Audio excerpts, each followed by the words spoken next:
What's going on, everyone, and welcome back to Jam with Jock. Before we dive into today, I just want to say a massive thank you to everyone for helping me reach 100 subscribers. That's a massive milestone for me, and I wouldn't be able to do it with each of you individually, so I just wanted to say thank you very much. Today we're going to be making an 80s synth pop type of track, and the big key is I'm only going to use Ableton's stock plugins and effects. Alrighty, so blank Ableton canvas. We're going to start by setting our BPM. I think synthwave, synth pop usually varies from about 80 to 140. So I wanted to make a bit more of a dancier one today. So we'll go with 135, and we will start by finding one of Ableton's core drum machine kits. So it's got a great drum machine selector kit, and you've got all these options here on the left, which you can select which drum machine that you want. I've spoken about the LinnDrum being very heavily influenced by the 80s in the past videos, so we'll go ahead and select that one, and we'll create a MIDI clip, start drawing in our 4 to the floor kick. Make sure our velocity for the kick's always about 100.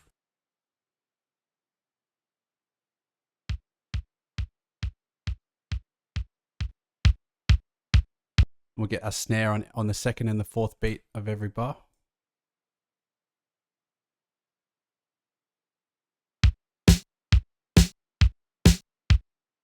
Closed hats. Oh, that one is a little too strong for my liking, so we'll go into the closed hi-hat section.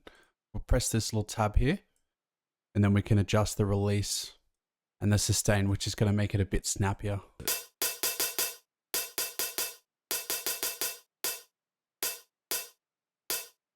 Now I like to kind of have the velocities changing for hats. I'll be adding some swing to add some groove and some humanization, but I also like doing it with the velocity as well. So, doesn't need to be anything wild, just something like that.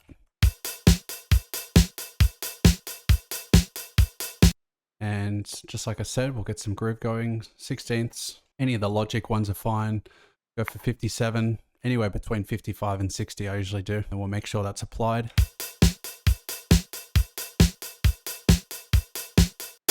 The open hi-hat, I'm not really digging at all, so I will find another drum machine open hi-hat, drum machine selector. I'll try the DMX one. That's also a very popular one in the 80s.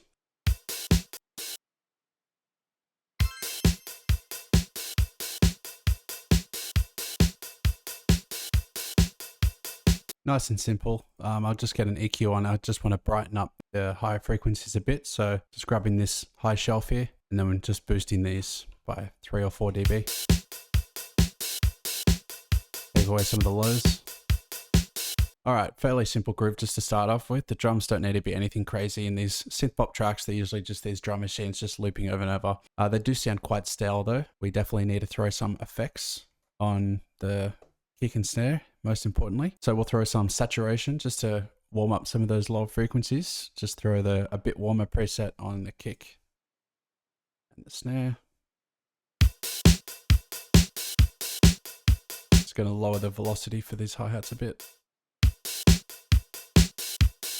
And now we'll get the iconic gated reverb snare. Just that snare, we want that snare to really pop out, and that's going to make us feel like we're right in the 80s. So we'll go into our snare channel, throw a reverb after the saturation, put it to 100% wet, turn down the pre-delay. We're going to group this reverb, very important, and then we're going to create a chain. I'm going to call this dry, and then we're going to call this one wet. By having 2 different chains here, we're able to blend in the wet signal with the dry signal. So if you've watched my videos before, you'll know I talk about that concept with sends and returns. In this case, because we've got the drum rack, we've got all these instruments, I only want the snare to have this reverb effect. So if we sent this drum channel to the effects chain, we'd get that whole kit with that reverb on it. So we're just going to do this individually by throwing some reverb on the snare channel, and then we're going to put that audio effect rack in by grouping it, having 2 channels, and now we can blend the wet in with the dry.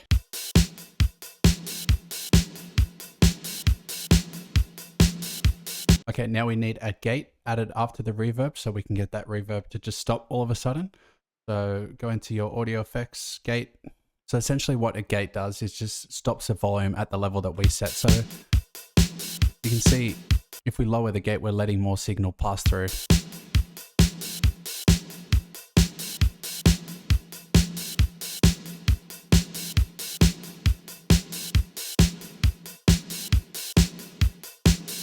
And then release, that's really important for that gated snare because you want it to extend to some degree, but not all the way through to the next one, to the next snare. So if we go and solo the snare, it's actually something that I like to do because then you can see exactly when it's stopping. I think that sounds good because it stops kind of just before the next one hits. And that's how we get that gated snare effect.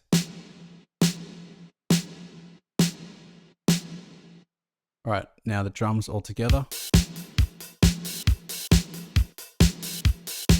I think the drums could use a bit more layers. So I'm going to throw another drum machine kit on and we'll try a 505 kit and we're going to add some kick and snare layers just to try and help them stand out a little bit more.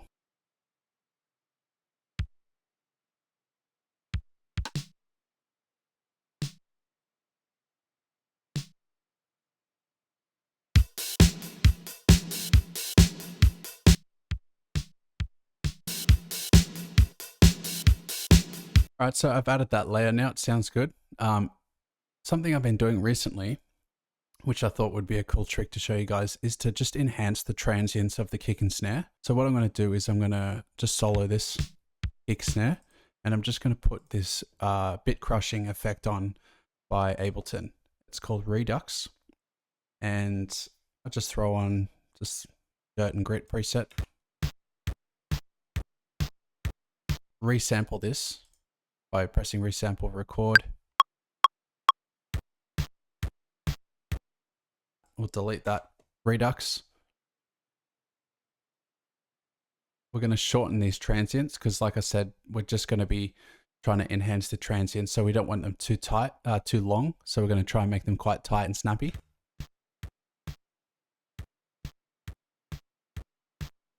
This is a great way, this little transients function in here. You have to be on beats, and then you just make sure you're grabbing this first arrow here, and then it makes it real snappy when you have it down low. Let's just have it on 30. I'm just going to use Ableton's EQ to just take away some of those low ends, just because we've got a lot of distortion with that bit crusher.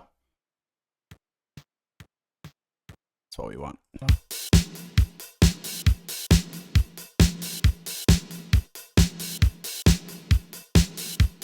Cool. Happy with those drums. I'll just group them. And now we'll start getting some pads down, some chords. So I'm going to instruments, and wavetable is usually good. Type in the word pad, that'll be nice and easy. All right, I've just thrown this cherry pad on, just part of the analog presets. That's pretty nice and simple. So in terms of a key, I just would suggest anything minor. So let's just do C minor. Start with a C minor chord. If you watch my chord video, you'll know that minors are 0, 1, 2, 3, 4, 5, 6, 7.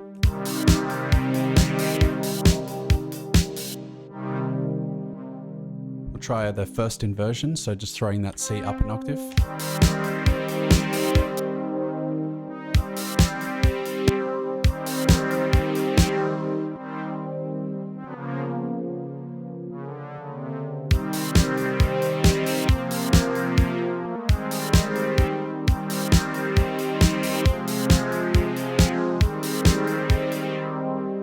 I want to go C, A flat, up to the E.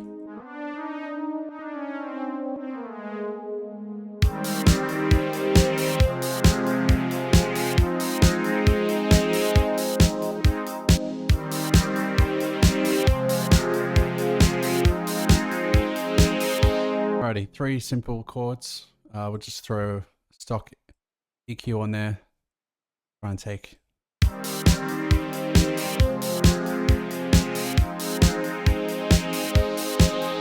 So we'll now make a sidechain just to help that pad duck a bit every time that kick plays. And so not only it's going to give the pad a little bit of movement, but it's also going to help that kick punch through.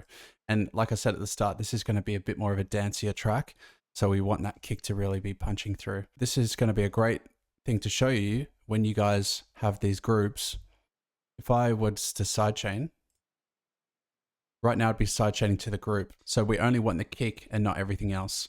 So this is where people use something called a click track. And we just need a noise hitting where that kick is. So we'll just do kick, but it can be anything because this isn't going to be playing. I'll show you guys what I mean. So that's where the kick's playing, the 4 to the floor, right? Turning that off. And now we're going to sidechain from track 7, which is this one here. So if you see,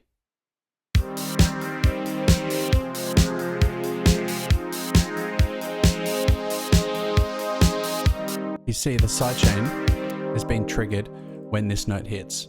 So although the track's actually off, it's not even playing any sound, it's being triggered by that signal. It's acting as a sidechain. So every time that's playing, this is going to be being ducked.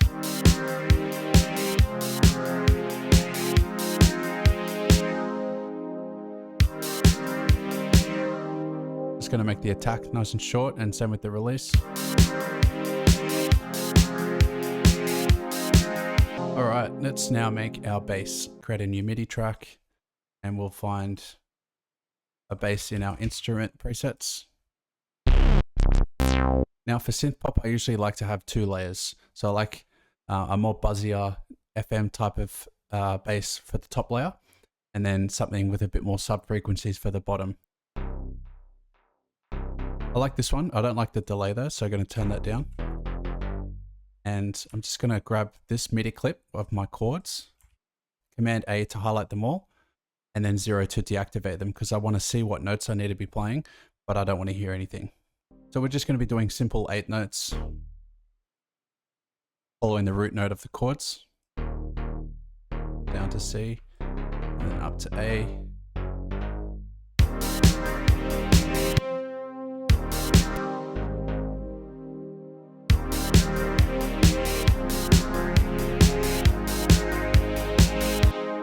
Right, so nice and simple, just following the root notes of the chords, and definitely we'll need a sidechain just like we had for the pad. So I'll just go ahead and copy that, paste that. I'm just going to take this one down a little bit, up to minus 25 dB. I don't want it to be as intense as the pad.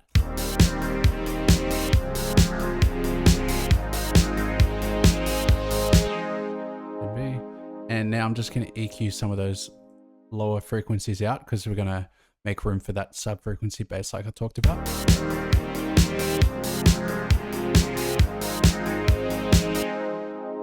Go back to our bass presets. Right, so I've just duplicated this across. I found this flute bass, which just sounds like it's got some really nice sub frequencies. And then I've just EQ'd out from about 120 hertz that top. So just letting that lows pass through.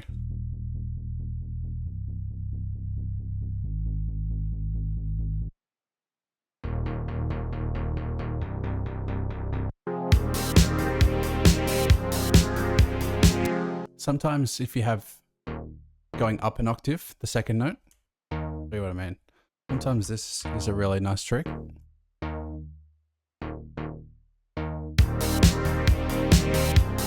Yeah, much better. Absolutely night and day difference.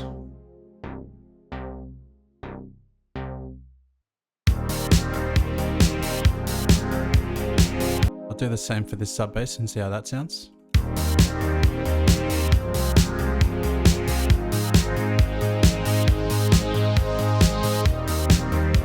Much better. I'm just gonna duplicate this over now.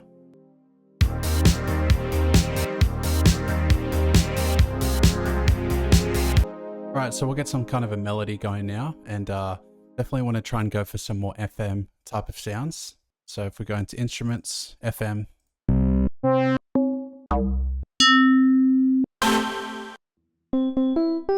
one sounds pretty good. We will put the same chords down. There we go, up an octave.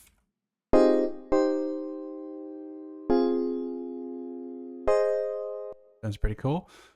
Just for a bit of variation though, sometimes I like to add like a bit of an arpeggiated rhythm. So maybe go 8ths. Yeah, that sounds.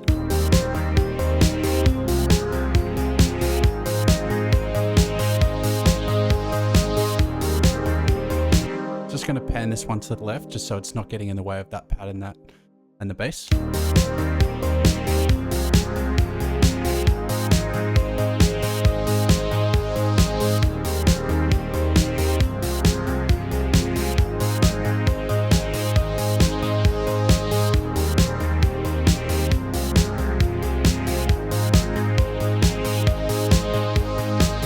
All right, and so I think I'll finish it off with a nice lead. So I probably want to grab a few different layers. So try and find a harpsichord.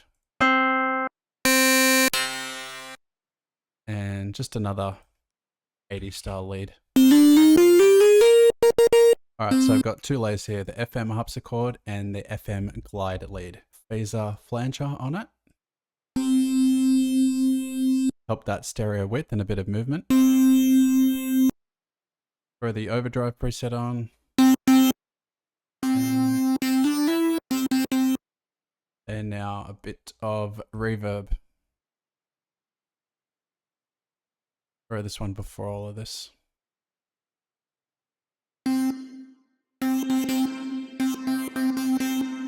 And maybe a bit of 8th note delay just to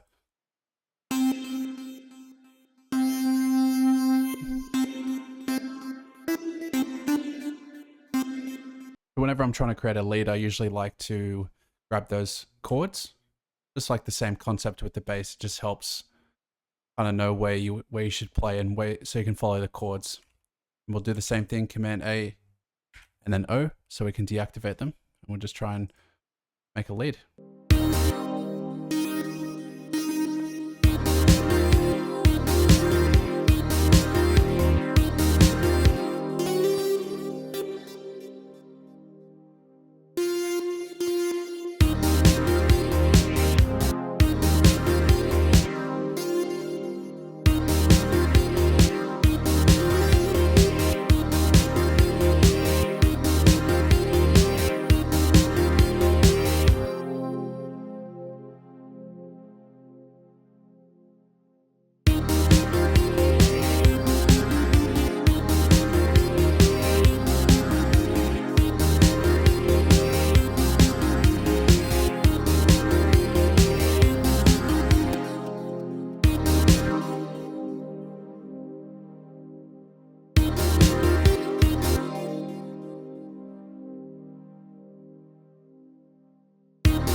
Right, so we'll give it one last playthrough.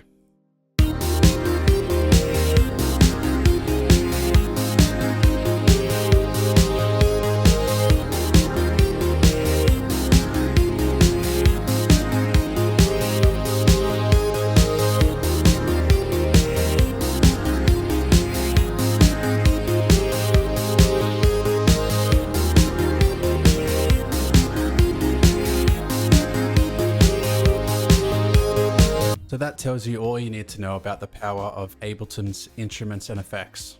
I personally would try and find some samples for drums.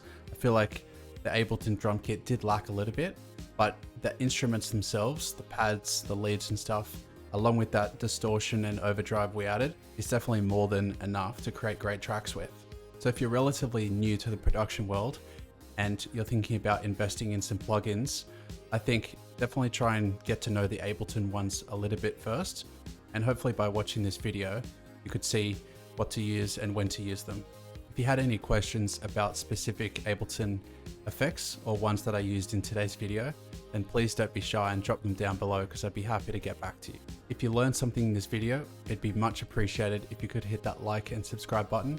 And once again, thank you so much for helping me reach the milestone of 100 subscribers. So that's it for today's session. If you wanted to keep watching my stuff, I'll put my latest upload just up here. Until then, I'll see you guys in the next one.